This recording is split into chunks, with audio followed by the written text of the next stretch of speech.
जय हिंद प्यारे बच्चों, जेपी क्लास में आपका स्वागत है। आज हम लोग फिजिक्स का महत्वपूर्ण यूनिट ऑप्टिक्स यानी प्रकाशिकी का ऑब्जेक्टिव का सीरीज शुरू करने वाले हैं, जिसमें आज हम लोग पार्ट 1 देखेंगे और पार्ट 1 में हम लोग किरण प्रकाशिकी से संबंधित ऑब्जेक्टिव पढ़ेंगे जो बोर्ड एग्जाम में और साथ साथ सभी प्रतियोगी परीक्षाओं में पूछा गया है। ठीक है बाबू, चलिए वीडियो की हम लोग शुरुआत करते हैं और पहला क्वेश्चन देखते हैं।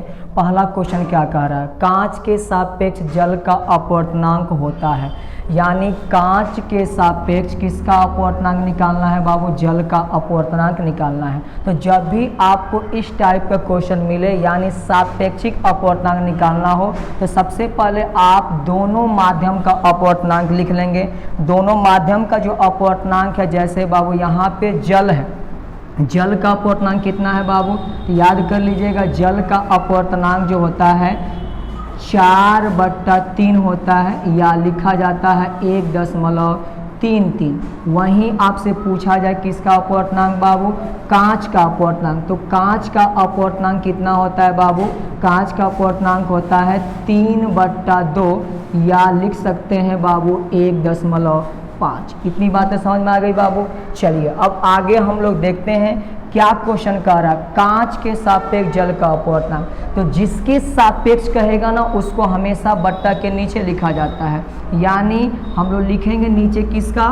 कांच का अपवर्तनांक। यहाँ लिख लेंगे कांच का अपवर्तनांक, कांच का अपवर्तनांक। और ऊपर किसका अपवर्तनांक लिखेंगे बाबू? जिसका हमको निकालना है, किसका? जल का। तो ऊपर हो जाएगा जल का अपवर्तनांक। चलिए अब हम लोग आगे इसका मान रखते हैं। मान कितना हो जाएगा वो देखिए ध्यान से। जल का अपवर्तनांक कितना है? 4/3, 4/3। और नीचे किसका बाबू? कांच का अपवर्तनांक कितना है? 3/2, 3/2। आप इसको सॉल्व कीजिएगा तो क्या हो जाएगा बाबू? ये हो जाएगा 4/3। और पढ़े हैं जब बट्टा के नीचे अंश और हर होता है तो हर कहाँ चल जाता है? ऊपर। कितना ऊपर चल जाएगा? 2 ऊपर और 3 नीचे। अब गुणा कर दीजिए 4 में किससे? 2 से। कितना हो जाएगा? 8। और 3 में 3 से कितना हो जाएगा? 9। यानी कितना हो जाएगा? 8/9। यानी ऑप्शन नंबर ए सही है। यानी कांच के सापेक्ष जल का अपवर्तनांक कितना होता है? 8/9 होता है। समझ में आया कि नहीं बाबू? अब यही क्वेश्चन अगर पूछे जल के सापेक्ष किसका अपवर्तनांक? कांच का अपवर्तनांक, तो इसका उल्टा हो जाएगा 9 ऊपर 8 नीचे। समझ में आ गया पहला क्वेश्चन। चलिए अब हम लोग आगे बढ़ते हैं क्वेश्चन नंबर 2 के पास। 2 नंबर क्या कह रहा है बाबू? किस माध्यम का अपवर्तनांक सबसे अधिक होता है? यानी आपके पास क्वेश्चन आ रहा है कि किस माध्यम का अपवर्तनांक सबसे अधिक होता है। यहाँ माध्यम कौन सा है बाबू? प्रकाशिक माध्यम है।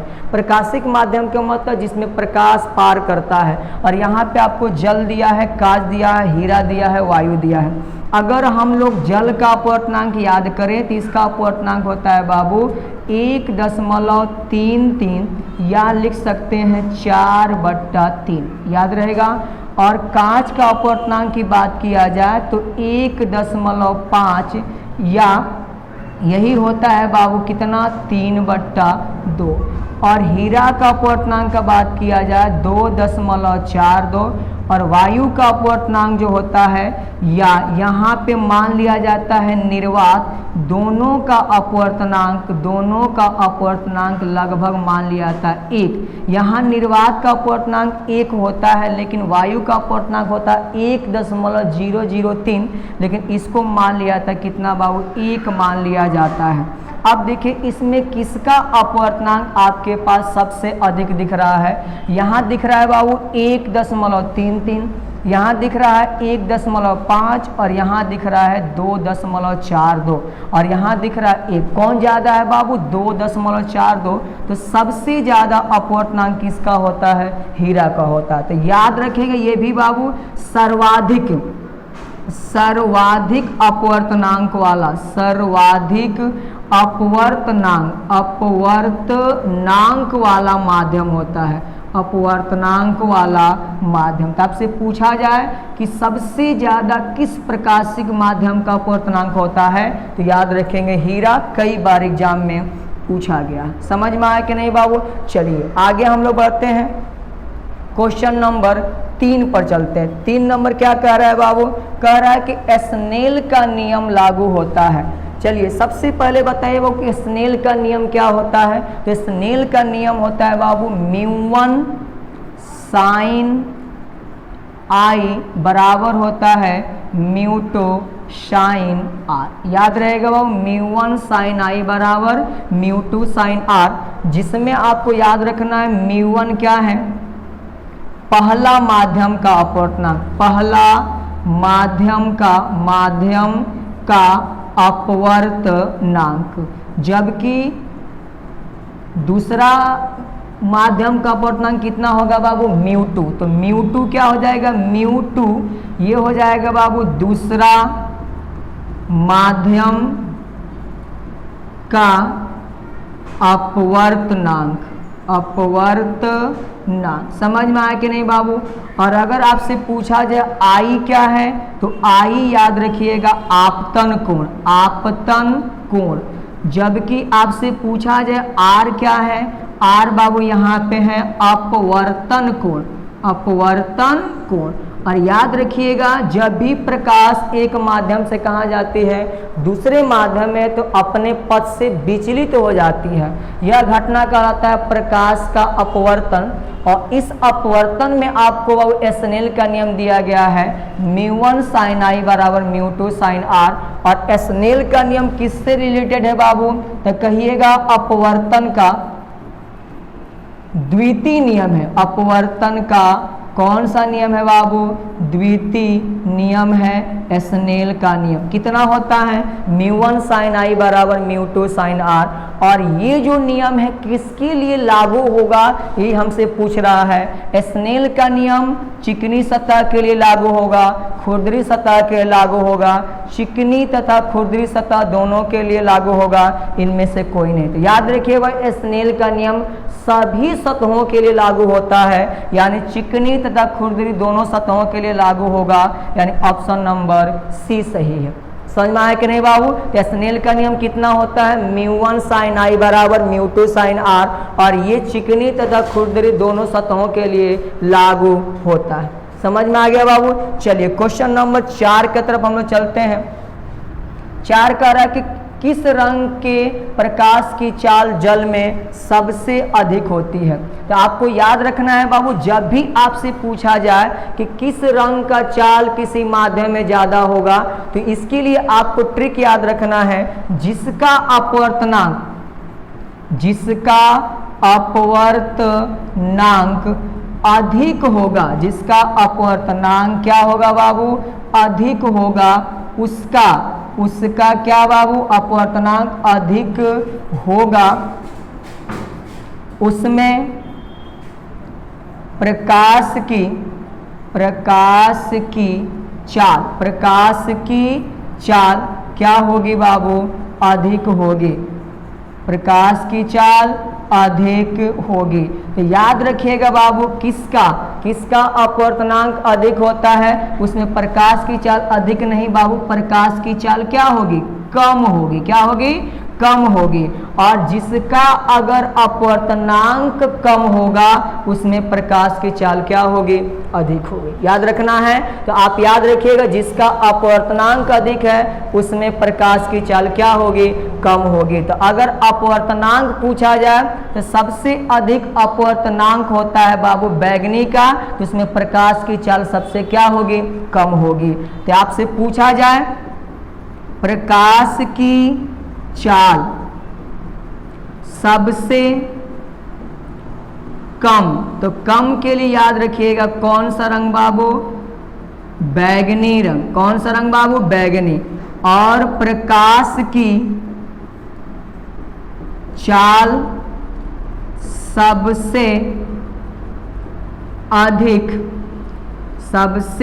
अधिक किसमें होगा बाबू? याद रखिएगा लाल रंग। ठीक है बाबू, आप ट्रिक याद रखिएगा, जिसका अपवर्तनांक अधिक होगा उसमें प्रकाश की चाल क्या होगी, कम होगी। जिसका अपवर्तनांक कम होगा उसमें प्रकाश की चाल अधिक होगी। तो प्रकाश की चाल सबसे ज्यादा किसमें होती है, लाल में, सबसे कम बैगनी में। तो क्या पूछ रहा है, किस रंग के प्रकाश की चाल जल में सर्वाधिक होगी यानी सबसे अधिक होगी। तो याद रखिएगा लाल रंग, ऑप्शन नंबर ए सही है। समझ में आया बाबू। चलिए क्वेश्चन नंबर 5 कह रहा है कि अपवर्तन की घटना में कौन सी राशि अपरिवर्तित रहती है। यानी अपवर्तन की घटना के मतलब बाबू, जब प्रकाश एक माध्यम से कहा जाएगा दूसरे माध्यम में तो अपने पथ से क्या होगा, विचलित होगा। इस घटना में कौन सी राशि अपरिवर्तित रहती है, यानी जिसका मान बदलता नहीं है। तो याद रखिएगा चाल और तरंगदैर्घ्य क्या होते हैं बाबू, परिवर्तित होते हैं, जबकि आवृत्ति क्या होता है बाबू, अपरिवर्तित रहता है। यानी जब कोई प्रकाश एक माध्यम से कहा जाएगा दूसरे माध्यम में तो क्या होगा बाबू, चाल और तरंगदैर्घ्य क्या होंगे, परिवर्तित होंगे यानी बदलेगा, जबकि आवृत्ति का मान बदलता नहीं है। तो ऑप्शन नंबर सी सही, यानी आवृत्ति का मान कभी बदलता नहीं है। समझ में आ गया बाबू। चलिए क्वेश्चन नंबर 6 की तरफ चलते हैं। 6 का रहा निरपेक्ष अपवर्तनांक का मान होता है। निरपेक्ष अपवर्तनांक क्या होता है बाबू, निरपेक्ष अपवर्तनांक जब भी आपसे पूछा जाए फॉर्मूला याद रखिएगा, निरपेक्ष अपवर्तनांक ये किसके बराबर होता है बाबू, तो याद रखिएगा निर्वात में प्रकाश की चाल बट्टा में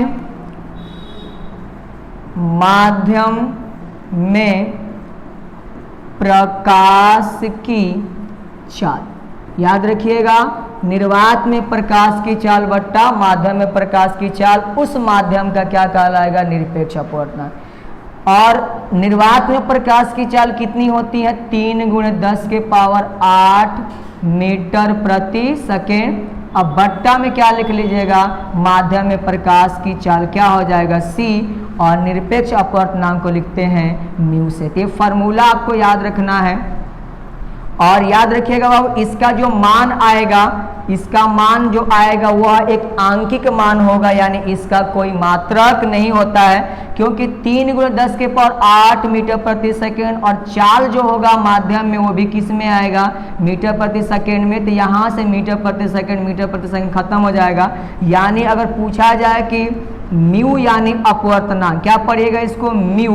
और म्यू कैसी राशि है बाबू, तो याद रखिएगा ये जो होता है केवल कौन सा मान है, आंकिक मान है, आंकिक मान है, और इसका कभी भी क्या नहीं होता है, मात्रक नहीं होता है। इसका मतलब मात्रक हीन होता है। ये आपको हमेशा याद रखना है। और इसका मान बाबू देखिए कितना होना चाहिए, निर्वात में प्रकाश की चाल सबसे अधिक होती है, और किसी भी माध्यम में प्रकाश की चाल निर्वात में प्रकाश की चाल से क्या होगा, कम होगा। यानी इसका मतलब है ये मान हमेशा क्या रहता है, अधिक, और नीचे वाला मान हमेशा क्या रहेगा, कम। जब अधिक में किससे भाग दीजिएगा, कम से, तो हमेशा इसका मान 1 से क्या आएगा, अधिक आएगा। इसका मान हमेशा 1 से अधिक आता है। ठीक है, अभी मैंने बताया आपको जल का अपवर्तनांक 1.33, कांच का अपवर्तनांक 1.5, हीरा का अपवर्तनांक 2.42। इसका मान हमेशा 1 से अधिक आएगा। और फॉर्मूला याद रखिएगा, निर्वात में प्रकाश की चाल बट्टा माध्यम में प्रकाश की चाल। निर्वात में प्रकाश की चाल 3 × 10⁸ मीटर प्रति सेकेंड, और किसी भी माध्यम में प्रकाश की चाल को हमने सी मान लिया, ये भी किस में आएगा, मीटर प्रति सेकेंड। मीटर प्रति सेकेंड से मीटर प्रति सेकेंड खत्म हो जाएगा। यानी क्या होता है, एक आंकिक मान, इसका कोई मात्रक नहीं होता है। ठीक है बाबू, चलिए तो ये आपको समझ में आ गया होगा, और इसका मान हमेशा 1 से अधिक होता है। ठीक है, चलिए क्वेश्चन नंबर 7 कह रहा है कि किसमें क्रांतिक कोण न्यूनतम होता है। यानी क्रांतिक कोण आपसे पूछ रहा है किसमें न्यूनतम होता है। अब याद रखिए वो क्रांतिक कोण के लिए हमेशा एक बात याद रखिएगा, प्रकाश को हमेशा, किसको, प्रकाश को सघन माध्यम से किस माध्यम बाबू, विरल माध्यम में जाना होता है। यानी जब अगर प्रकाश किस में जाएगा, सघन माध्यम से विरल माध्यम में, तो एक ऐसा कंडीशन आएगा कि प्रकाश दोनों माध्यम को अलग करने वाली सतह से होकर गुजरती है, वही आपतन कोण कौन सा कोण कहलाता है, क्रांति कोण कहलाता है। याद रहेगा।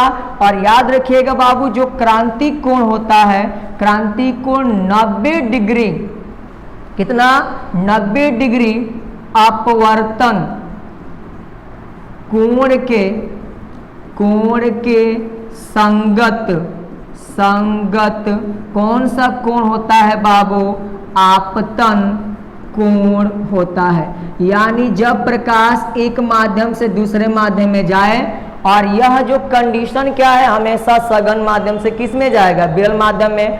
और अगर अपवर्तन कोण जिस पे कितना डिग्री हो जाए, 90 डिग्री, तो उसी आपतन कोण को क्या कहा जाता है बाबू, क्रांति कोण कहा जाता है। अब मैं आपको बताता हूं कि क्रांति कोण कितना कितना होता है। जल के लिए क्रांति कोण याद रखना है 48.6 डिग्री, याद रहेगा। वायु के लिए, तो वायु तो सघन विरल माध्यम है, तो इसके लिए नहीं निकालेंगे हम लोग।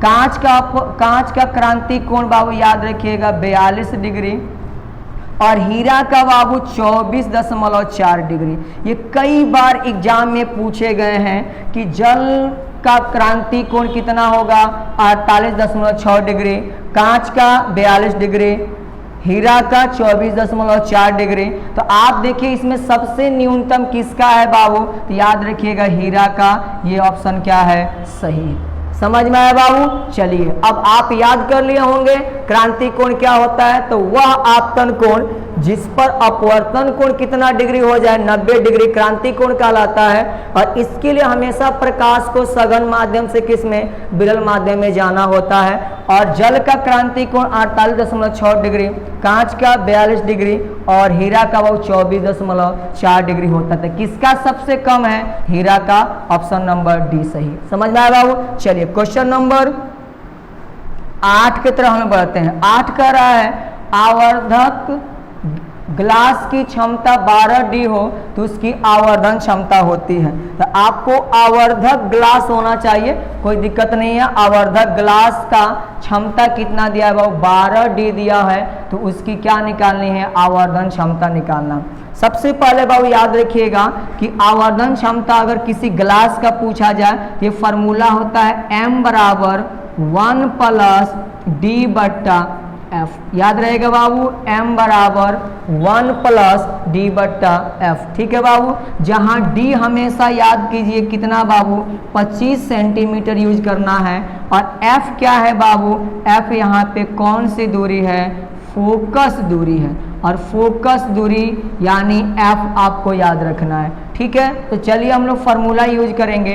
तो m बराबर 1 प्लस डी बट्टा एफ निकालना है। इसके लिए हम लोग को क्या करना पड़ेगा, f का मान निकालना पड़ेगा। लेकिन क्वेश्चन में क्या दिया है बाबू, आवर्धक ग्लास की क्षमता दिया है, यानी P बराबर दिया है 12D दिया है। आप लोग सॉल्व कीजिए, वो P बराबर कितना होता है, 100 बट्टा F होता है। 100 बट्टा F यानी किसी भी लेंस की क्षमता कितनी होती है, 100 बट्टा F, यानी F किस में होना चाहिए, सेंटीमीटर में होना चाहिए। P के जगह पर कितना दिया बाबू, 12 बराबर 100, और नीचे क्या लिख लेंगे बाबू, F। तो यहाँ से किसका मान निकालेंगे, F का मान। तो F का मान क्या हो जाएगा बाबू, इससे इसमें गुणा, इससे इसमें गुणा। तो यहाँ पे हमारे पास क्या निकल जाएगा, F का मान निकल जाएगा बाबू 100, और किसको नीचे भेज देंगे, 12 को। तो 100 बट्टा क्या हो जाएगा, 12 हो जाएगा। समझ में आया कि नहीं बाबू। अब चलिए अब फार्मूला पे रख दीजिए। फार्मूला क्या है बाबू, m बराबर देखिए 1 तो 1 प्लस d के जगह पर कितना बाबू, 25, नीचे देखिए वो कितना आ रहा है, f के जगह पे 100 बट्टा 12, 100 बट्टा में क्या आ जाएगा बाबू, 12 आ जाएगा। अब देखिए m बराबर कितना हो जाएगा बाबू, 1 प्लस 12 कहाँ चल जाएगा, ऊपर, 25 गुणा में 12 और नीचे हो जाएगा बाबू 100। अब देखिए 25 चौके 100 4 बार में और 4 तिहाई 12 कितनी बार में 3 बार में, तो m का मान निकल गया बाबू 1 प्लस कितना बाबू 3 और 1 प्लस 3 कितना होता है 4 होता है। तो कौन सा ऑप्शन सही है? बी नंबर ऑप्शन सही है, कई बार एग्जाम में पूछा गया। ठीक है बाबू, तो किसी आवर्धक ग्लास की क्षमता 12D हो तो उसकी आवर्धन क्षमता कितनी होगी? आवर्धन क्षमता m बराबर होता है 1 प्लस d बट्टा f। जहां पे क्या है बाबू d क्या है? d बाबू यहाँ पे क्या है? स्पर्श दर्शन की न्यूनतम दूरी 25 सेंटीमीटर। f क्या है बाबू? फोकस दूरी। p आपको क्वेश्चन में दिया था कितना? p बराबर कितना d बाबू? 12D। यहाँ से हमको क्या निकालना है? f निकालना है। हम लोग पढ़े हैं कि लेंस की जो क्षमता होती है p बराबर 100 बट्टा f। यहाँ पे क्या कर देंगे? p के जगह पर 12 नीचे 1 बराबर 100 बट्टा f। इससे इसमें गुणा, इससे इसमें गुणा, या डायरेक्ट इसको यहाँ भेज दिए, इसको यहाँ भेज दिए 100 बट्टा 12। फिर फार्मूला पर रख दिए m बराबर 1 प्लस d बट्टा f है। d के जगह पर 25, f के जगह पर 100 बट्टा 12, 12 ऊपर चल जाएगा नीचे 100, 25 चौको 100, 4 बार में 4 तिहाई 12, 3 और 1 कितना हो जाएगा? 4 हो जाएगा। ऑप्शन नंबर बी सही।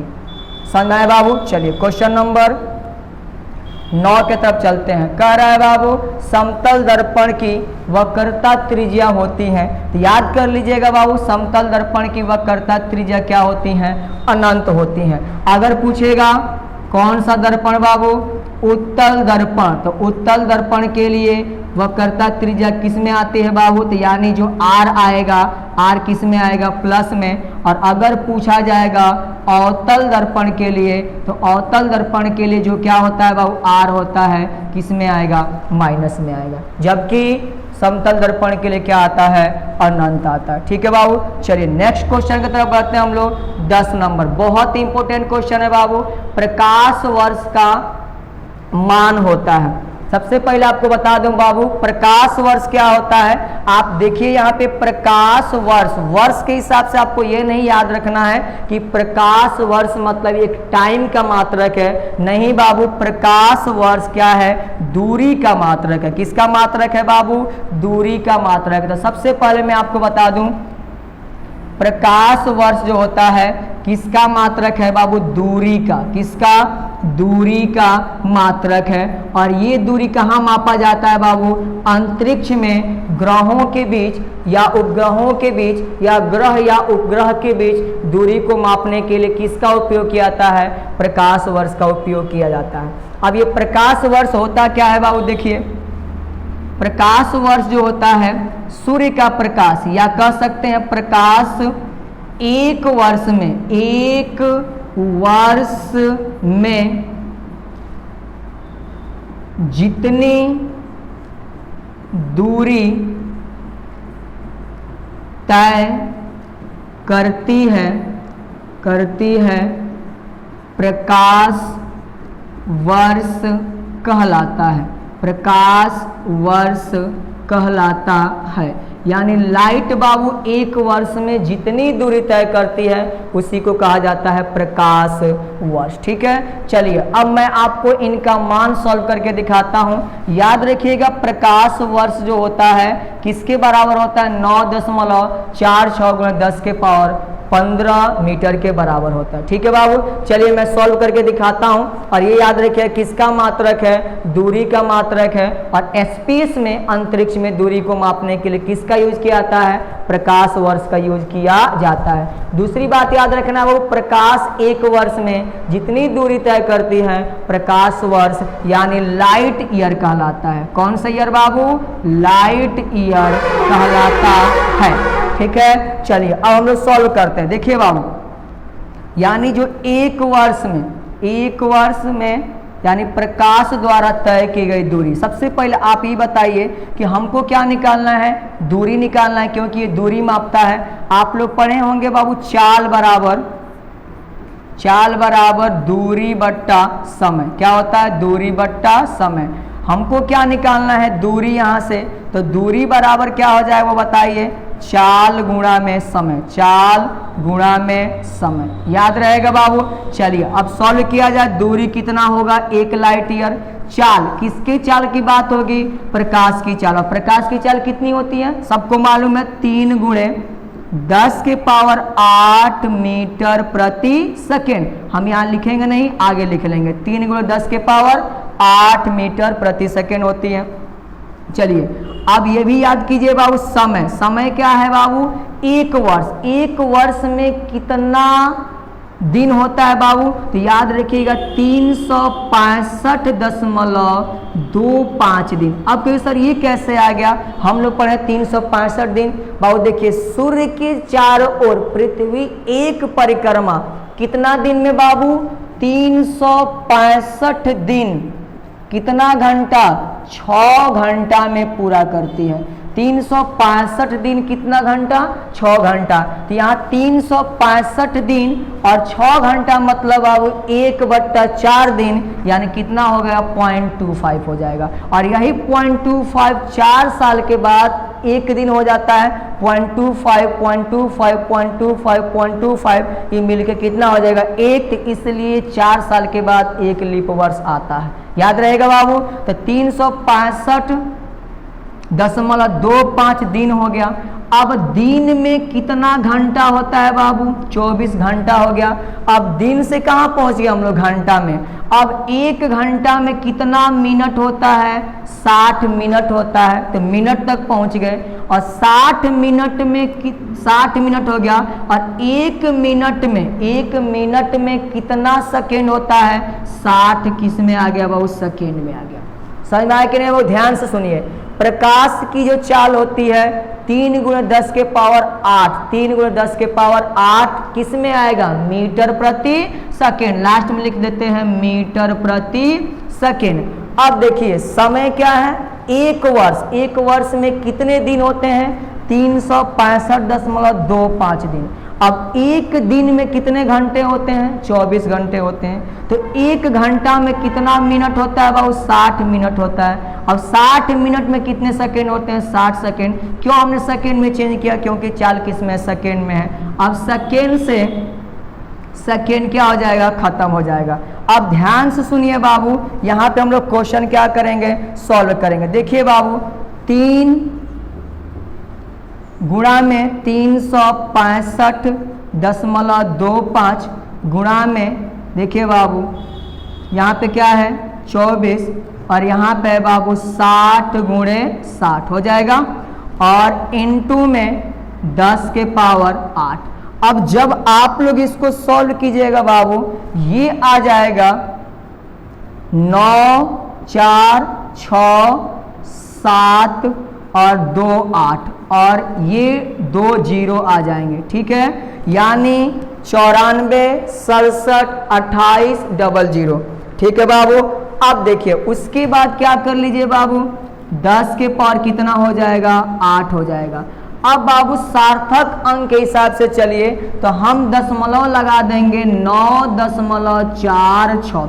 हम लोग दशमलव उस अंक के बाद लगाते हैं जिसका मान 1 से ज्यादा हो और 10 से कम हो, तो 9.46। अब देखिए वो कितने अंक के बाद हम दशमलव लगाए हैं 1 2 3 4 5 6 7, तो 10 के पावर कितना हो जाएगा 7 इंटू में 10 के पावर पहले से कितना है 8। अब जब सॉल्व कीजिएगा ये आ जाएगा 9.46 गुणे 10 के पावर 15, 7 और 8 15 और ये किस में आ जाएगा मीटर में आ जाएगा। यही क्या हो जाएगा आंसर हो जाएगा। समझ में आया कि नहीं बाबू। चलिए देखिएगा नीचे का दिखाई दे रहा है। चलिए तो ये हम लोग के पास आंसर आया एक प्रकाश वर्ष। समझ में आ गया बाबू, आप इसका स्क्रीनशॉट ले लीजिए। चलिए अगला क्वेश्चन की तरफ हम लोग बढ़ते हैं, ठीक है। क्वेश्चन नंबर 11 कह रहा है जब प्रकाश की किरण स्लैब से प्रवेश करती है तो तरंगदैर्घ्य बढ़ता है घटता है अपरिवर्तित रहता है, बढ़ भी सकता है और घट भी। बहुत बार ये क्वेश्चन पूछा गया है। जब बाबू देखिए यहाँ पर एक स्लैब है और स्लैब मान लीजिए किसका है बाबू कांच का, किसका है कांच का। अब देखिए बाबू यहाँ से कांच का स्लैब है और ऊपर से मान लीजिए वायु से, कहाँ से बाबू, वायु से कौन आ रहा है, प्रकाश आ रहा है। अब प्रकाश आ रहा है बाबू, तो जब वायु में प्रकाश गुजरेगा उसके बाद किस में जाएगा, कांच में। तो जब कोई भी प्रकाश विरल माध्यम से किस में जाता है, सघन, ये आपके पास क्या है विरल और ये आपके पास क्या है सघन, तो उसकी चाल क्या हो जाती है, कम हो जाती है। और चाल कम होगा तो उसका तरंग दैर्घ्य भी क्या हो जाएगा, कम हो जाएगा। क्योंकि आप याद रखिएगा C बराबर कितना होता है, न्यू लैम्डा, पढ़े होंगे, चाल बराबर आवृत्ति गुणा तरंग दैर्घ्य। अगर बाबू चाल कम हो रहा है तरंग दैर्घ्य भी क्या हो जाएगा, कम हो जाएगा। यानी अगर चाल कम होगा इसका मतलब है लाइट का तरंग दैर्घ्य भी क्या होगा बाबू, कम होगा। तो याद रखिएगा तरंग दैर्घ्य घटता है, ठीक है बाबू, तो ये भी क्या हो जाएगा, कम हो जाएगा। ऑप्शन नंबर बी सही है, याद रहेगा बाबू, कोई दिक्कत है। यानी प्रकाश विरल माध्यम से सघन माध्यम में जाती है तो उसकी चाल क्या होती है, यानी यहाँ पे चाल क्या हो रहा है, कम हो रहा है। जब चाल कम हो रहा है तो उसका तरंग दैर्घ्य भी क्या होगा, कम होगा, ठीक है। चलिए क्वेश्चन नंबर 12 की तरफ बढ़ते हैं। कह रहा है कि श्वेत प्रकाश लेंस से होकर गुजरती है तो कौन सी राशि परिवर्तित होती है। मैंने बताया बाबू पहले भी कि कौन कौन राशि बदलती है, तो याद रखिएगा बाबू चाल और तरंग दैर्घ्य क्या होती हैं, परिवर्तित होती हैं, जबकि आवृत्ति क्या रहता है बाबू, अपरिवर्तित रहता है। तो कौन सा ऑप्शन सही होगा, ये दोनों सही है, यानी सी नंबर सही है। समझ में आया कि नहीं बाबू। चलिए क्वेश्चन नंबर 13 की तरफ। 13 क्या कह रहा है, लेंस फोकस दूरी कितना है, 20 सेंटीमीटर हो तो उसकी क्षमता निकालना है। यानी कोई लेंस है जिसकी फोकस दूरी 20 सेंटीमीटर है तो आपको उसकी क्षमता निकालना है। क्वेश्चन कैसे सॉल्व कीजिएगा, F बराबर कितना दिया है, 20 सेंटीमीटर। आपको क्या निकालना है, P यानी क्षमता निकालना है। P बराबर कितना होता है बाबू, 100/F। 100/F कब यूज कीजिएगा, जब फोकस दूरी किस में दिया हो, सेंटीमीटर में। अगर आपको फोकस दूरी मीटर में दिया हो तो आप 1/F यूज कीजिएगा। तो अब लिख लीजिए यहाँ से 100 तो 100 हो जाएगा, नीचे F के जगह पे कितना है बाबू, 20 है, 20 × 5 100, यानी कितना आ गया बाबू, 5 डाई आफ्टर। ऑप्शन नंबर ए सही है, ठीक है बाबू। अगर आप हमेशा याद रखिएगा, अगर कौन सा लेंस होगा, उत्तल लेंस, तो उत्तल लेंस का पावर जो होता है किस में आता है, प्लस में। और अगर आपके पास कौन सा लेंस होगा, अवतल लेंस होगा, इसका पावर किस में आता है, माइनस में। यानी पावर प्लस में आया है, इसका मतलब कौन सा लेंस होगा, उत्तल लेंस होगा। चलिए क्वेश्चन नंबर 14 तरफ बढ़ते हैं। मरीचिका किस सिद्धांत पर कार्य करता है, तो याद रखिएगा वो मरीचिका पूर्ण आंतरिक परावर्तन यानी TIR, टोटल इंटरनल रिफ्लेक्शन की थ्योरी पे काम करता है, जिसमें रेगिस्तान में गर्मी के दिनों में क्या होता है बाबू, आभासी यानी सतह पे जल का आभास होता है। यानी यह घटना कहलाती है मरीचिका, यानी पूर्ण आंतरिक परावर्तन के सिद्धांत पे कार्य करता है, ठीक है बाबू। चलिए क्वेश्चन नंबर 15 कह रहा है कि एक उत्तल लेंस को पानी में डुबाया जाता है तो वह व्यवहार करता है। अब ध्यान से देखिए बाबू, जब भी आपसे क्वेश्चन पूछा जाए इस टाइप का, आपको सबसे पहले क्या याद रखना है कि जिस लेंस को डुबा रहे हैं उसको क्या मान लीजिएगा, माध्यम 1, और जिसमें डुबा रहे हैं उसको क्या मानिएगा, माध्यम 2, ठीक है बाबू। तो आप सबसे पहले याद रखिएगा लेंस जो होगा, लेंस इसके अपवर्तनांक को मान लीजिएगा μ1, और जो क्या होगा बाबू, माध्यम होगा, माध्यम के अपवर्तनांक को क्या मान लीजिएगा, μ2। याद रहेगा बाबू, लेंस के अपवर्तनांक को क्या मानिएगा, μ1, और माध्यम के अपवर्तनांक को क्या मानिएगा, μ2।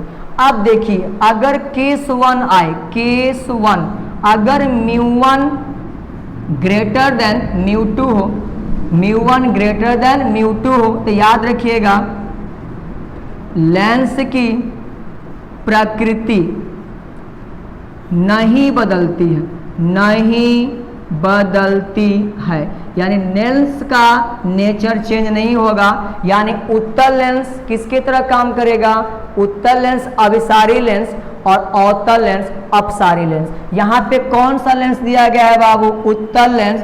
उत्तल लेंस किसके तरह कार्य करता है? अभिसारी लेंस। कौन सा लेंस बाबू? अभिसारी लेंस की तरह कार्य करता है। ये आपको याद रखना है, तो अभिसारी है तो अभिसारी रहेगा। अगर केस 2 याद रखना है, केस 2 अगर μ1 यानी लेंस का अपवर्तनांक माध्यम के अपवर्तनांक से कम हो जाए, यानी μ1 लेस देन μ2, इस कंडीशन में लेंस की प्रकृति बदल जाती है, बदल जाती है। तो ये आपको हमेशा क्या रखना है? याद रखना है। यानी उत्तल अभिसारी है तो अपसारी के समान कार्य करेगा, अवतल अपसारी है अभिसारी के समान कार्य करेगा। तो कौन सा लेंस है बाबू? उत्तल लेंस।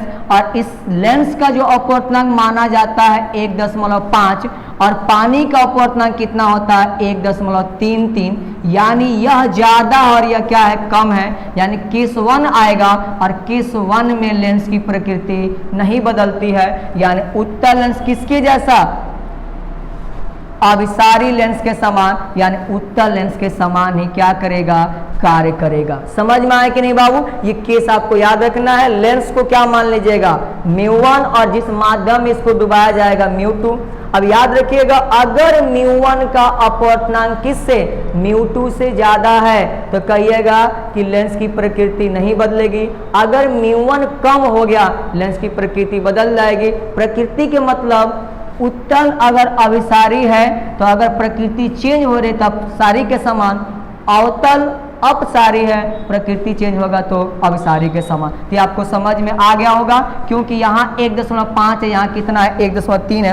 कौन ज्यादा है बाबू? 1.5 ज्यादा, यानी केस 1 आ रहा है, और केस 1 में लेंस की प्रकृति नहीं बदलेगी, उत्तल उत्तल के समान कार्य करेगा। चलिए आगे चलते हैं।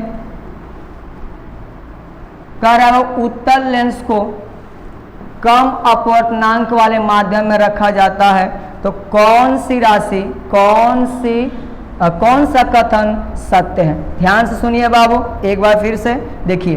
कह रहा है कि उत्तल लेंस को कम अपवर्तनांक वाले माध्यम में रखा जाता है, तो कौन सा कथन सत्य है? पहले देख लीजिए बाबू, कौन सा केस है? उत्तल लेंस। और उत्तल लेंस कम अपवर्तनांक वाले माध्यम में, यानी अभी मैंने बताया केस 1 वाला है μ1, लेंस का अपवर्तनांक ज्यादा है किससे? μ2 से। अब क्या क्या इसमें कंडीशन होगा? आप स्टार मार के इसको लिख लीजिएगा। पहला, लेंस की प्रकृति नहीं बदलती है। पहला, लेंस की प्रकृति नहीं बदलती है। दूसरा याद रखना है बाबू, किसका? लेंस का फोकस दूरी क्या हो जाता है बाबू? बढ़ जाता है। फोकस दूरी बढ़ जाता है। और तीसरा आपको याद रखना है, तीसरा कि लेंस की क्षमता कम हो जाती है, कम हो जाती है। यानी अगर उत्तल है तो कम अभिसारी, यानी इस केस में यहाँ पे लिख देता हूँ, उत्तल क्या हो जाएगा? कम अभिसारी। और अगर मैं बात करूँ किसका बाबू? अवतल का, तो अवतल क्या हो जाएगा? सब याद करना है, कम अपसारी। कई बार एग्जाम में क्वेश्चन पूछा गया है, तो आपको याद रखना था। जब μ1 बड़ा है μ2 से, यानी लेंस का अपवर्तनांक ज्यादा है और माध्यम का अपवर्तनांक कम है, लेंस की प्रकृति नहीं बदलेगी, लेंस का फोकस दूरी बढ़ जाता है, लेंस की क्षमता कम हो जाती है, क्योंकि फोकस दूरी बढ़ेगी, क्षमता क्या होगा? घटेगा। और उत्तल कम अभिसारी हो जाएगा, अवतल कम अपसारी हो जाएगा। तो देखिए पहला क्या है? लेंस की प्रकृति नहीं बदलती है, ये भी सही है। लेंस कम अभिसारी हो जाएगा। उत्तल है तो कम अभिसारी, ये भी सही है। लेंस की फोकस दूरी बढ़ जाती है, इनमें सभी क्या हैं? सही है। तो ऑप्शन नंबर डी सही है। आप इसको लिख लीजिएगा, बहुत बहुत बहुत ज्यादा क्या है? इंपॉर्टेंट। समझ में आया कि नहीं बाबू? मैं कंसेप्ट के साथ आपको सभी क्वेश्चन सॉल्व करके दिखा रहा हूं, इसलिए टाइम थोड़ा सा क्या लगेगा? ज्यादा लगेगा। चलिए क्वेश्चन नंबर 17 कह रहा है कि अवतल लेंस को अधिक अपवर्तनांक वाले माध्यम में रखा जा रहा है। अब अवतल लेंस को अधिक अपवर्तनांक वाले माध्यम में रखा जा रहा है, इसके लिए क्या क्या याद रखना है। यह केस कैसा है बाबू, यह केस है केस नंबर 2, केस नंबर 2, यानी अवतल लेंस को अधिक अपवर्तनांक वाले माध्यम में रखा जा रहा है। इसका मतलब μ1 लेंस का अपवर्तनांक कम है किससे, माध्यम के अपवर्तनांक से। ठीक है बाबू, इस कंडीशन में क्या क्या फैक्ट आपको याद रखना है। पहला, लेंस की प्रकृति बदल जाती है, यानी अभिसारी अपसारी अपसारी अभिसारी, प्रकृति बदल जाती है। ये मत कहिएगा सर उत्तल अवतल में और अवतल उत्तल में, नहीं सर, बस उसका नेचर क्या हो जाएगा, चेंज हो जाएगा। दूसरा, इसकी भी कौन दूरी बाबू, फोकस दूरी क्या हो जाती है, बढ़ जाती है, ये आपको याद रखना है। और तीसरा क्या याद रखना है बाबू, लेंस की क्षमता कम हो जाती है, कम हो जाती है। ठीक है बाबू, चलिए ये आपको हमेशा याद रखना है। और जब लेंस की प्रकृति चेंज होगा तो यहाँ पे पॉइंट के हिसाब से याद रखिएगा। जैसे ही लेंस की प्रकृति क्या होगी, चेंज होगी, तो उत्तल जो होगा इस केस में देखिएगा, उत्तल जो होगा ये हो जाएगा किसके जैसा, अपसारी के जैसा, और अवतल होगा किसके जैसा, अभिसारी के जैसा। ये मत कहिएगा सर कि आपने उल्टा लिखा है, नहीं बाबू, उत्तल जो होता है अभिसारी, लेकिन प्रकृति अगर चेंज हो रहा है तो अपसारी हो जाएगा, और अवतल अपसारी होता है क्या हो जाएगा, अभिसारी हो जाएगा। समझ में आया कि नहीं बाबू। तो क्या क्या देखें, लेंस की प्रकृति बदल जाती है, लेंस की फोकस दूरी बढ़ जाती है, और लेंस अभिसारी के समान हो जाता है। देखिए अवतल लेंस किसके समान हो गया, अभिसारी के समान, यानी सभी ऑप्शन क्या है, सही। समझ में आया कि नहीं, वो तो सभी कंसेप्ट आपको क्या रखना है, याद रखना। उत्तल लेंस क्या होता है, उत्तल लेंस आपको मालूम है क्या होता है बाबू, अभिसारी होता है, लेकिन चेंज किस में हो गया, अपसारी में। और अवतल लेंस क्या होता है बाबू, अपसारी होता है, लेकिन प्रकृति चेंज होने के बाद चेंज हो गया किस में, अभिसारी में। तो ऑप्शन नंबर डी सही है। चलिए एक बार स्क्रीनशॉट ले लीजिए। चलिए नेक्स्ट क्वेश्चन की तरफ बढ़ते हैं। देखिए वो कह रहा है कि कांच के लेंस को जल में डुबाने पर फोकस दूरी, मैंने अभी आपको बताया कि किसी भी लेंस को चाहे कम अपवर्तनांक वाले माध्यम में रखा जाए चाहे अधिक अपवर्तनांक वाले माध्यम में रखा जाए, उसकी फोकस दूरी हमेशा क्या होती है, बढ़ती है। और इसकी फोकस दूरी कितनी गुनी बढ़ जाती है बाबू, 4 गुनी बढ़ जाती है, ये आपको याद रखना है। किसी भी कांच के लेंस को जल में डुबाया जाए तो उसकी फोकस दूरी 4 गुनी बढ़ जाती है। क्वेश्चन नंबर 18 समाप्त हुआ, ऑप्शन नंबर बी सही। समझ में आया कि नहीं बाबू। चलिए क्वेश्चन नंबर 19 की तरफ बढ़ते हैं। 19 क्या कर रहा है, 2 लेंसों की क्षमता -15D और 5D हो तो समतुल्य लेंस की फोकस दूरी ज्ञात करें। ठीक है बाबू। चलिए सबसे पहले आपको बता दूं, अगर समतुल्य लेंस का क्षमता पूछा जाए, P बराबर होता है बाबू P1 प्लस P2, याद रहेगा। समतुल्य लेंस की फोकस दूरी कितनी, क्षमता कितना होता है, P बराबर P1 प्लस P2। यहाँ देखिए वो P बराबर कितना है, P1 के जगह पर -15D और प्लस किसके जगह पर, P2 के जगह पर कितना है बाबू 5D। अगर हम लोग सॉल्व करें तो कितना हो जाएगा, P बराबर 15 में से 5 निकल जाएगा -10D हो जाएगा। देखिएगा ध्यान से, जब भी प्लस माइनस होता है तो घटाते हैं, 15 में से 5 चल जाएगा, कितना हो जाएगा 10, माइनस हो जाएगा तो कितना हो जाएगा -10D। समझ में आया।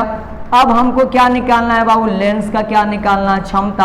अब यहाँ से निकाल लीजिए, वो लेंस की क्षमता तो निकल गया, ये है लेंस की क्षमता। किस लेंस की, समतुल्य लेंस की क्षमता।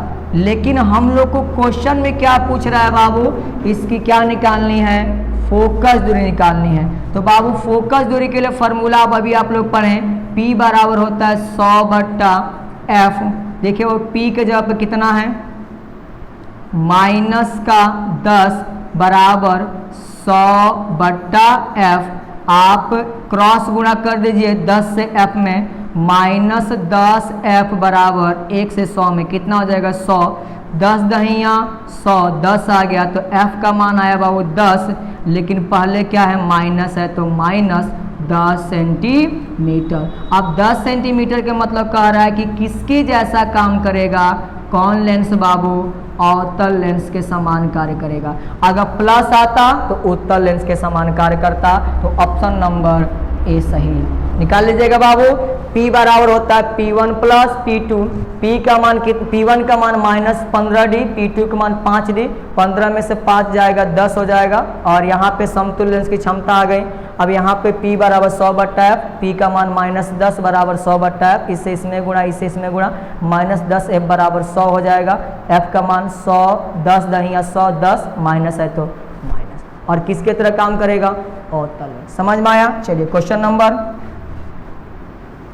20 क्या कह रहा है बाबू, एक उभयोग उत्तल लेंस का अपवर्तनांक कितना दिया है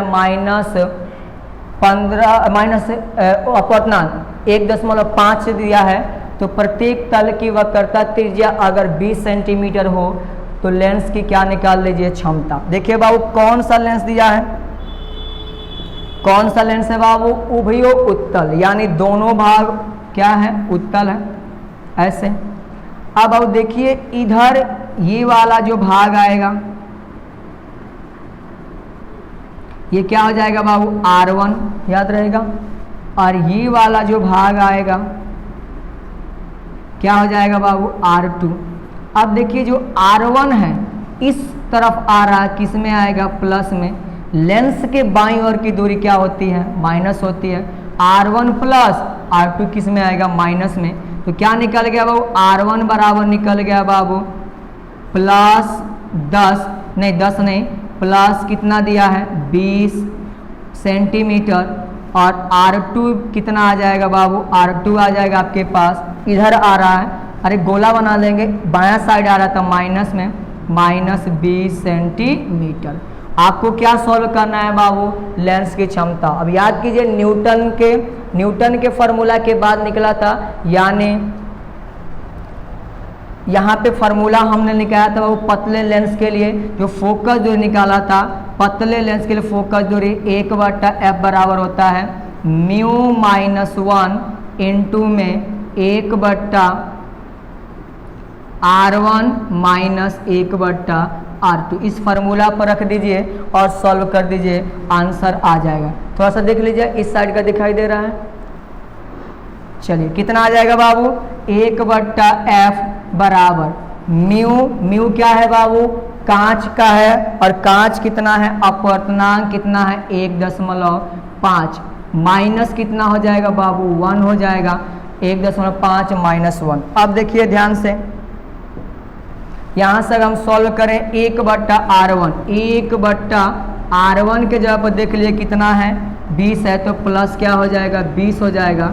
अब देखिए माइनस है माइनस, और 1/R2, R2 के जगह पर कितना है बाबू, R2 के जगह पर है -20, जब माइनस रखिएगा तो माइनस माइनस क्या हो जाएगा प्लस, समझ में आ रहा है ना, प्लस क्या हो जाएगा 20 हो जाएगा।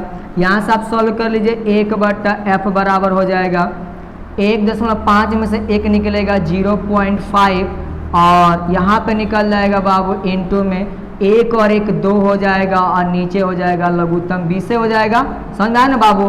तो F 1/F बराबर हो जाएगा 0.5 को कितना लिख सकते हैं 1/2, और ये हो जाएगा बाबू 2 दहिया 20, यानी कितना हो गया 1/10। अब कितना आ गया बाबू, 1/F बराबर आ गया कितना आया बाबू, देखिए यहाँ से 1 ऊपर आ गया और नीचे आ गया 2 × 10 20।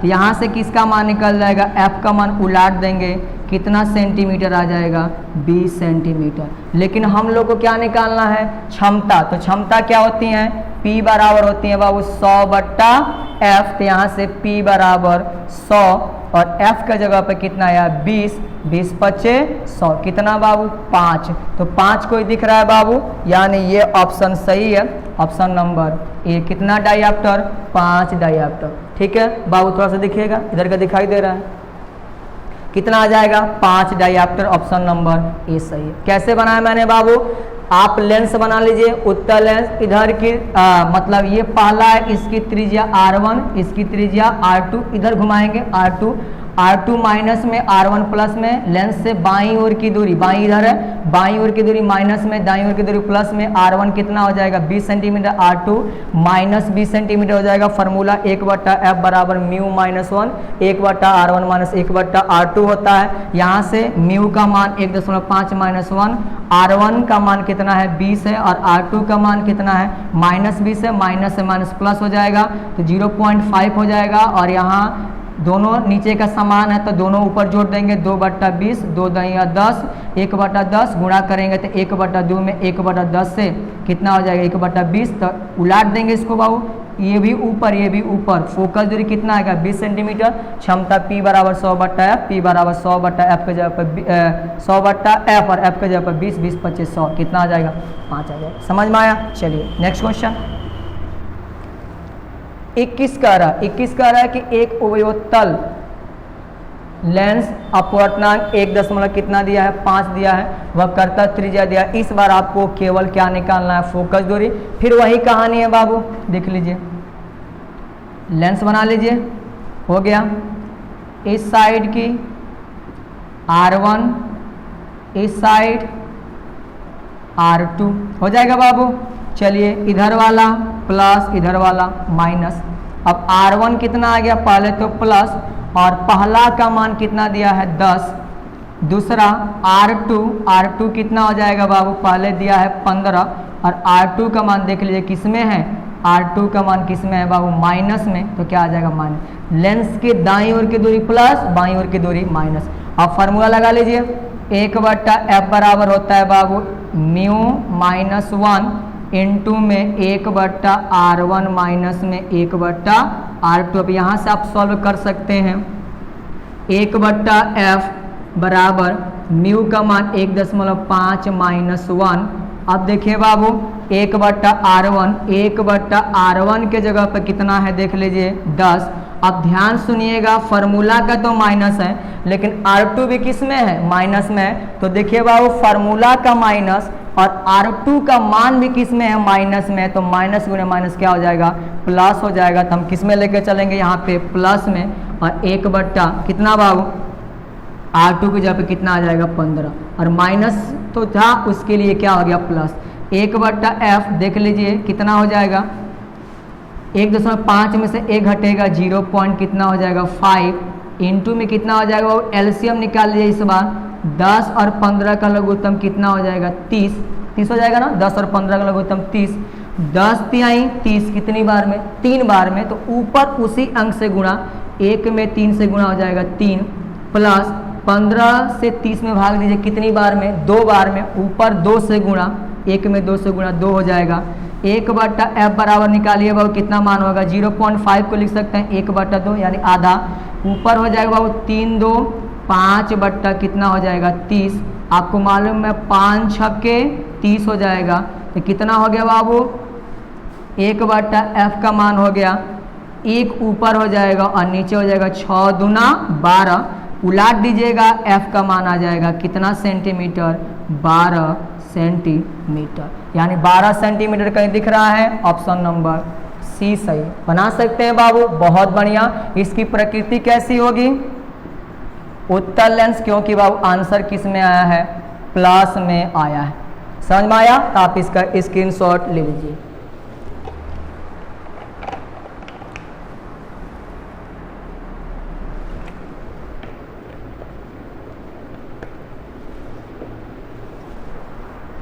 चलिए बाबू नेक्स्ट क्वेश्चन की तरफ बढ़ते हैं हम लोग। क्वेश्चन नंबर 22 कह रहा है मानव नेत्र में प्रतिबिंब बनता है। याद कर लीजिए बाबू, मानव नेत्र में प्रतिबिंब कहाँ बनता है ये आपको याद करना है। कार्निया पर, दृष्टि पटल पर, आइरिस पर, सिलियरी पेशिया पर। तो याद रखिए मानव नेत्र में जो प्रतिबिंब बनता है कहाँ बनता है, रेटिना पर, और रेटिना को ही कहा जाता है, रेटिना को कहा जाता है वो कौन पटल, दृष्टि पटल। ऑप्शन नंबर बी सही। ठीक है, चलिए क्वेश्चन नंबर 23 का रेटिना पर बने प्रतिबिंब की प्रकृति होती है। तो याद रखिएगा रेटिना यानी दृष्टि पटल पर, रेटिना यानी दृष्टि पटल पर जो प्रतिबिंब बनता है उसकी प्रकृति कैसी होती है बाबू, थोड़ा सा ध्यान दीजिएगा। ये प्रकृति होती है बाबू वास्तविक यानी उल्टा बनता है, साथ साथ वास्तविक यानी वास्तविक प्रतिबिंब क्या होता है उल्टा, और साथ साथ क्या बनता है, छोटा बनता है। लेकिन कौन सीधा करके दिखाता है, तो इसको कौन सीधा करके दिखाता है बाबू, मस्तिष्क आपको सीधा करके दिखाता है। तो याद रखिएगा यानी रेटिना पर बने प्रतिबिंब की प्रकृति कैसी होती है, वास्तविक, उल्टा और छोटा।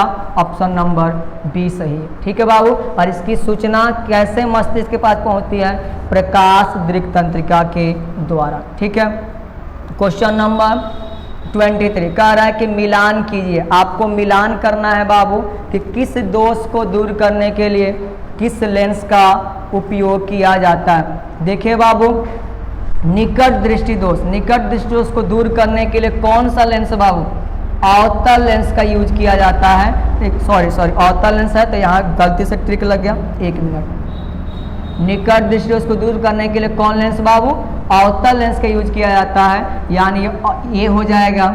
ठीक है, और दूर दृष्टि दोष को दूर करने के लिए किस लेंस का, उत्तल लेंस का यूज किया जाता है, तो ये क्या हो जाएगा, बी हो जाएगा। जरा दृष्टि दोष को दूर करने के लिए बाबू द्विफोकल लेंस यानी सी हो जाएगा। और चौथा अबिंदुकता को दूर करने के लिए बेलनाकार लेंस यानी क्या हो जाएगा, डी हो जाएगा। बहुत बहुत ज़्यादा क्या है, इम्पोर्टेंट। ठीक है बाबू, और याद रखिएगा द्विफोकल लेंस में क्या होता है, इसमें उत्तल लेंस भी होता है और साथ साथ अवतल लेंस भी होता है। किसमें बाबू, द्विफोकल लेंस में। ठीक है बाबू, ये आपको हमेशा याद रखना है। कोई दिक्कत बाबू, निकट दृष्टि दोष को दूर करने के लिए अवतल लेंस, दूर दृष्टि दोष को दूर करने के लिए उत्तल लेंस, जरा दृष्टि दोष को दूर करने के लिए द्विफोकल लेंस, और बिंदुकता को दूर करने के लिए बेलनाकार लेंस का उपयोग किया जाता है। एक बार आप इसका स्क्रीनशॉट ले लीजिए। चलिए अगले क्वेश्चन पर हम लोग चलते हैं। क्वेश्चन नंबर 25 क्या कह रहा है, निकट दृष्टि दोष में प्रतिबिंब बनता है। निकट दृष्टि दोष में प्रतिबिंब बनता है तो याद रखिएगा निकट दृष्टि दोष में प्रतिबिंब बाबू हमेशा याद रखना है रेटिना के पहले बन जाता है। कहाँ बनता है बाबू, रेटिना के पहले बनता है। ठीक है, चलिए क्वेश्चन नंबर 26 पे चलते हैं। सूक्ष्मदर्शी में कौन सा लेंस उपयोग किया जाता है, याद कर लीजिए सूक्ष्मदर्शी में हमेशा उत्तल लेंस का उपयोग किया जाता है। ऑप्शन नंबर ए सही है। ठीक है बाबू, चलिए नेक्स्ट क्वेश्चन की तरफ बढ़ते हैं हम लोग। नेक्स्ट क्वेश्चन कह रहा है कि सरल सूक्ष्मदर्शी में बने प्रतिबिंब की प्रकृति होती है। याद रखिएगा वो सरल सूक्ष्मदर्शी में हमेशा प्रतिबिंब बड़ा बनता है, तो इसलिए सभी जगहों पे बड़ा है, लेकिन इसमें प्रतिबिंब क्या बनता है, उल्टा बनता है। और उल्टा कौन होता है, वास्तविक होता है। तो सरल सूक्ष्मदर्शी में बड़ा प्रतिबिंब साथ साथ वास्तविक यानी उल्टा बनता है। ऑप्शन नंबर बी सही। ठीक है बाबू, चलिए क्वेश्चन नंबर 28 की तरफ चलते हैं। 28 क्या कह रहा है बाबू, 28 कह रहा है कि सरल सूक्ष्मदर्शी की आवर्धन क्षमता होती है। तो आप याद रखिएगा आवर्धन क्षमता जो होती है m बराबर याद रखिएगा कितना होता है बाबू, हमेशा आपसे पूछा जाता है बीटा बाई कौन बाबू, अल्फा। बीटा क्या है, किसी लेंस से वस्तु को देखेंगे तो प्रतिबिंब द्वारा आंख पर बना कोण बीटा होता है, और बिना किसी लेंस के आप वस्तु को देखिएगा तो वस्तु द्वारा आंख पर बना कोण क्या होता है, अल्फा होता है। और सरल सूक्ष्मदर्शी के लिए जो m होता है बाबू याद रखिएगा कितना होता है बाबू, तो d बट्टा कितना होता है बाबू, u होता है। कितना होता है, d बट्टा u, आपको याद रखना है। लेकिन अगर केस 1 याद रखिएगा, केस 1 यदि प्रतिबिंब कहाँ बाबू, प्रतिबिंब कहाँ बने, अनंत पर बने, प्रतिबिंब अनंत पर बने, इस केस में आप याद रखिएगा कि जो m होता है किसके बराबर होता है, वो d बट्टा किसके, f के बराबर हो जाता है। और जब केस 2 आता है, केस 2 में यदि प्रतिबिंब स्पष्ट दर्शन की कहाँ बने बाबू, न्यूनतम दूरी पर। न्यूनतम दूरी कितनी होती है, 25 सेंटीमीटर d पर बने। तो इस केस में आपको याद रखना है m जो होता है बाबू 1 प्लस d बट्टा f। तो ये आपको फॉर्मूला हमेशा याद रखना। रियल में सॉल्व करेंगे तो कितना आएगा, m बराबर d बट्टा u, और अगर प्रतिबिंब अनंत बनेगा d बट्टा f, प्रतिबिंब कहाँ बनेगा, स्पष्ट दर्शन की न्यूनतम दूरी m बराबर 1 प्लस d बट्टा f। ठीक है, ये आपको हमेशा याद रखना। एक बार आप इसका स्क्रीनशॉट ले लीजिए। ठीक है, चलिए नेक्स्ट क्वेश्चन की तरफ बढ़ते हैं। 29 कह रहा है कि यदि किसी सरल सूक्ष्मदर्शी की आवर्धन क्षमता कितनी हो, 4x हो, तो लेंस की क्षमता निकालना। अभी मैंने फॉर्मूला बताया बाबू कि सूक्ष्मदर्शी की जो क्षमता होती है m बराबर कितनी होती है, 1 प्लस d बट्टा कितनी होती हैं, f होती हैं। अब आपको क्या बताना है बाबू, सबसे पहले लेंस की क्षमता। लेंस की क्षमता नहीं होगी बाबू, हाँ लेंस की क्षमता भी निकाल सकते हैं, लेकिन क्वेश्चन हाँ सही है, लेंस की क्षमता ही दिया है, लेंस की क्षमता निकालनी है। तो आपको क्या बताना है बाबू, m के जगह पर देखिए कितना दिया है, आवर्धन कितना दिया है, 4 बराबर कितना बाबू, 1 प्लस कितना दे दिया, 1 प्लस, और याद कीजिए बाबू यहाँ से आपको क्या निकालना पड़ेगा, d कितनी होती है, 25 सेंटीमीटर। कितनी होती है, 25 सेंटीमीटर, याद रहेगा। अब चलिए अब हम लोग सॉल्व करते हैं f का मान। f का मान आपको निकालना है, लेकिन f के लिए हमको क्या करना है, यहाँ पे क्षमता लाना है। तो क्षमता का फॉर्मूला p बराबर कितना होता है, 100 बट्टा क्या होता है बाबू, 100 बट्टा f होता है। तो अगर हम किसका मान निकालें, किसका मान बाबू, देखिए ध्यान से, अगर हम किसका मान निकालें, f का मान, तो f बराबर क्या हो जाएगा, 100 बट्टा क्या आ जाएगा, p आ जाएगा, 100 बट्टा p। तो हम लोग यूज कर सकते हैं यहाँ से कितना बाबू, f के जगह पे 100 बट्टा में कितना बाबू, p हो जाएगा। अब चलिए यहाँ से एक और टर्म आया बाबू, 4 तो 4 बराबर 1 प्लस p कहाँ चल जाएगा, ऊपर 25p, और बट्टा में कितना आ जाएगा बाबू, बट्टा में कितना आ जाएगा, 100 आ जाएगा। समझ में आया कि नहीं बाबू, कोई दिक्कत है यहाँ तक।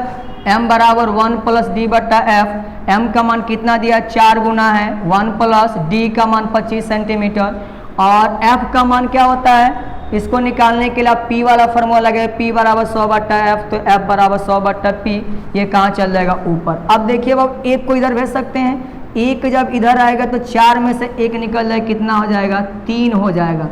4 में से 1 गया, 3 बराबर देखिए कितना हो जाएगा, 25 चौको 100 हो जाएगा, यानी 25 चौको 100, यानी कितना बच जाएगा बाबू, p बट्टा कितना आ जाएगा, 4 आ जाएगा। अब नीचे कितना मान लीजिए, 1, इससे इसमें गुणा, इससे इसमें गुणा, तो p में 1 से गुणा होगा, और 3 में किससे, 4 से गुणा होगा, तो p बराबर हो जाएगा 12 डायऑप्टर। ऑप्शन नंबर देखिए कौन सही है, सी सही है। बना सकते हैं बाबू आप लोग, m बराबर 1 प्लस डी बट्टा f यूज कीजिए, 1 प्लस डी के जगह 25, और नीचे f के जगह पर कितना, 100 बट्टा p, यहाँ से p ऊपर चल जाएगा, 25p बट्टा 100, 25 चौको 100, 4 आ गया, इसको इधर भेज दिए तो 3 हो गया ये, और 3 बराबर p बट्टा 4, इससे इसमें गुणा, इससे इसमें गुणा, कितना आ जाएगा, 12d। चलिए क्वेश्चन नंबर 30 क्या कह रहा है, यौगिक सूक्ष्मदर्शी में अभिदृश्यक लेंस की फोकस दूरी होती है।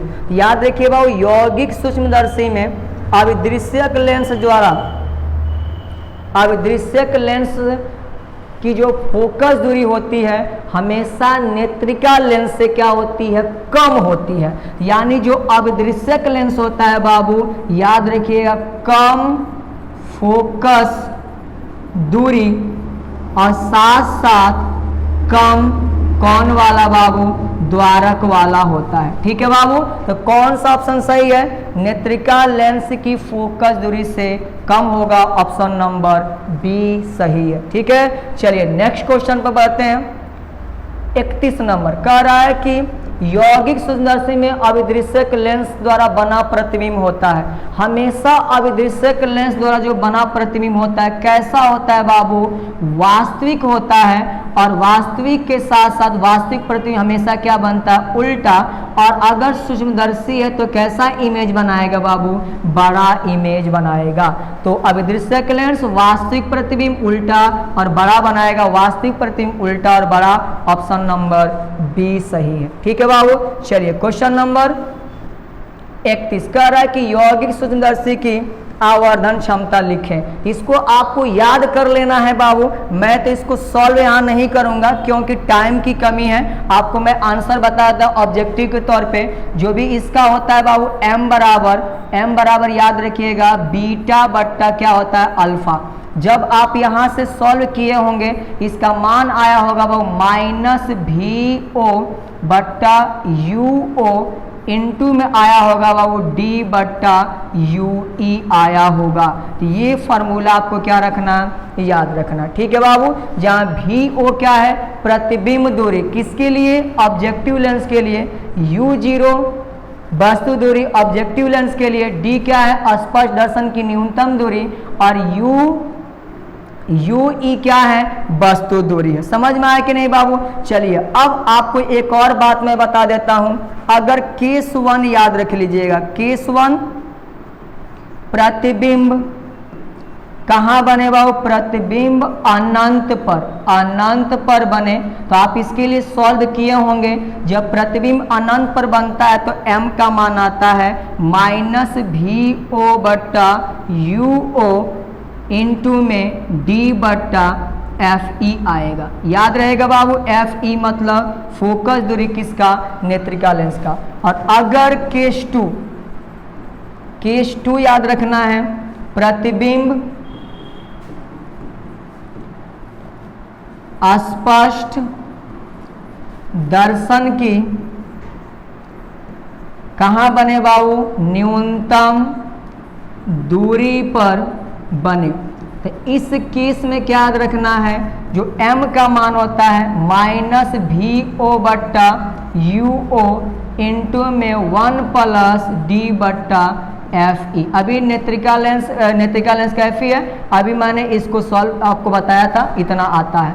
और अगर बाबू सूक्ष्मदर्शी की लंबाई में पूछे तो इसको ट्रिक याद रखिएगा। जो m होता है सूक्ष्मदर्शी की लंबाई में -L बट्टा FO, कितना याद रखिएगा? -L बट्टा FO, 1 प्लस D बट्टा FE। ये क्या है बाबू? L क्या है? किसकी लंबाई? सूक्ष्मदर्शी की लंबाई। याद रहेगा बाबू? चलिए इतना आपको याद रखना है, तो आप इसका एक बार स्क्रीनशॉट ले लीजिए। ठीक है, चलिए नेक्स्ट क्वेश्चन की तरफ बढ़ते हैं हम लोग। क्वेश्चन नंबर 33 कह रहा है कि यौगिक सूक्ष्मदर्शी की नली की लंबाई बढ़ाने पर आवर्धन क्षमता बढ़ता है, घटता है, यानी बढ़ती है, घटती है, अपरिवर्तित रहती है, बढ़ या घट सकती है। अभी मैंने बताया बाबू m बराबर कितना? -L बट्टा FO, इनटू में 1 प्लस D बट्टा FE बताया बाबू। अब देखिए ध्यान से, m के सामने क्या है? L है। तो m समानुपाती क्या होगा? L। जैसे जैसे क्या बढ़ाएंगे बाबू? जैसे जैसे किसका मान बढ़ेगा? L का मान, वैसे वैसे किसका मान बढ़ेगा? m का। जैसे जैसे L का मान घटेगा वैसे वैसे L का मान घटेगा। तो यानी अगर लंबाई बढ़ रही है इसका मतलब आवर्धन क्या होगा? बढ़ेगा। कंसेप्ट समझ में आया बाबू? लंबाई बढ़ाने से आवर्धन क्या होता है? बढ़ता है, क्योंकि m के सामने क्या है? L है। ठीक है, चलिए क्वेश्चन नंबर बाबू 34 कह रहा है कि सूक्ष्मदर्शी की लंबाई होती है। सूक्ष्मदर्शी की लंबाई याद रखेंगे बाबू कितनी होती है? VO बट्टा UE होता। और इसको मॉड में लेकर चलते हैं क्योंकि दूरी हमेशा किस में आएगी? प्लस में आएगी। ये VO क्या है? प्रतिबिंब, भी ओ क्या है बाबू, कौन दूरी है, प्रतिबिंब दूरी, किसके लिए बाबू, कहिएगा अभिदृश्यक लेंस के लिए।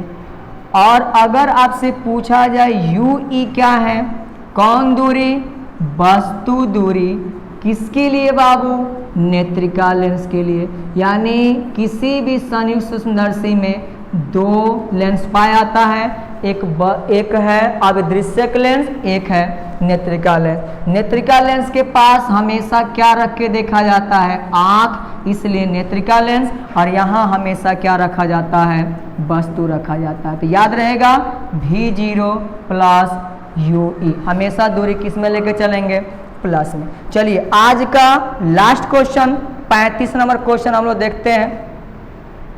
35 नंबर कह रहा है कि यौगिक सूक्ष्मदर्शी बना अंतिम प्रतिबिंब वस्तु के अपेक्षा होता है। बहुत बहुत इंपॉर्टेंट है, यौगिक सूक्ष्मदर्शी में बना अंतिम प्रतिबिंब वस्तु के अपेक्षा होता है। पहले तो हमेशा बड़ा होता है, अब बड़ा के साथ साथ बाबू याद रखिएगा आभासी होता है। क्या होता है, आभासी होता है। तो बड़ा और क्या आएगा बाबू, आभासी आएगा, बड़ा और क्या आएगा, आभासी आएगा, बड़ा और क्या आएगा, आभासी। लेकिन साथ साथ बाबू वस्तु की अपेक्षा क्या बनता है, उल्टा बनता है। वस्तु की अपेक्षा क्या बनता है बाबू, उल्टा बनता है। तो याद रखिएगा ये जो कंडीशन होगा, पहले तो बड़ा बनेगा, बड़ा के साथ साथ क्या बनेगा बाबू, आभासी बनेगा। आभासी तो हमेशा सीधा बनता है, लेकिन वस्तु की अपेक्षा क्या बनता है, उल्टा बनता है। तो ये कंसेप्ट आपको क्या रखना है, याद रखना है। तो आभासी बड़ा और क्या बनेगा, उल्टा बनेगा। ऑप्शन नंबर डी बहुत बहुत बहुत ज़्यादा क्या है, इंपॉर्टेंट। ठीक है बाबू, तो ये था हम लोग का आज का 35 महत्वपूर्ण ऑब्जेक्टिव। मिलते हैं अगले वीडियो में, और आगे के वीडियो में हम लोग इसी से संबंधित नेक्स्ट ऑब्जेक्टिव पढ़ेंगे। चैनल को सब्सक्राइब कीजिए, वीडियो को शेयर कीजिए और लाइक करना नहीं भूलिए।